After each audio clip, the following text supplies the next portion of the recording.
There's a lot of new things you can expect on FIFA09 on the PC this year. We really got our cues from what the gamers were telling us, and the gamers were telling us that they wanted an actual football game that was meant to be played on the PC. And that's really translated into the four things we focused on most this year. So the first thing we did is we actually are giving the gamers high-end graphics. So the game is going to look a lot better, especially if you have a really good PC. You're going to see the 3D grass, you're going to see the players in great detail, especially in those up-close shots. They're really the spitting image of those players, and they're going to look fantastic. It's really going to be an impressive visual game.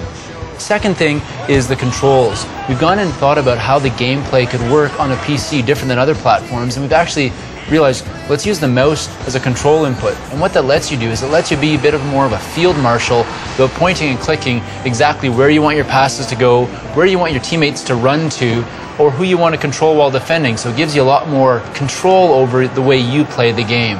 The third area we worked on was around connectivity. So most PCs are connected to the internet, and we have actually taken advantage of that fact by adding a widget system throughout the front end of the game. So no matter what screen you're on, you'll have little bite-sized pieces of information on your monitor that'll be constantly updating, giving information about how many people are playing online right now, how do you stack rank against them in different statistics, or even when your next interactive league match is opening up. And finally, there's this is my favorite one, there's a favorite club widget. So it'll actually show, for your favorite club, the top 5 news stories, which you can read right in your menu screens, and also show you their next game, their last result, and some other stats about the league they play in.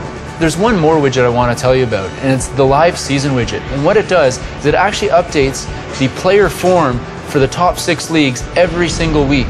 So as players have good and bad weeks in the real world, you'll see that exact impact on your game when you're playing through this live season feature. You know, in the past, we've been able to update it once in February. Now it's going to be updating every week for these top 6 leagues. What I remember FIFA probably the most for is during university time. It was always a good substitute for studying. So what we did is we had FIFA tournaments instead of studying. And it was just such a big pleasure. My friends at that point were from England, Brazil, Germany, France. So they would pick their teams and I would pick little Austria. And I would pretty much kick their ass. And they were so mad at me, and they would always accuse me of like tuning the team or hacking the game and making my stats higher because they couldn't believe that little Austria can beat Brazil, England, Germany and France. So that was pretty much the best times with the game because I could make Austria win. One of my favorite FIFA memories was before I was working at EA, before I was working in games. I had FIFA 2002, and the thing that stuck out the most for me, and I know it's kind of funny, but you could slide tackle the goalkeeper, and you'd get a red card automatically, but I couldn't resist so many times, and I'd end up slide tackling him. I would laugh so hard at the NIS, and then I'd obviously have to fight back after that for the rest of the game because I'd be a man down. But that was definitely a fun memory from FIFA in the past.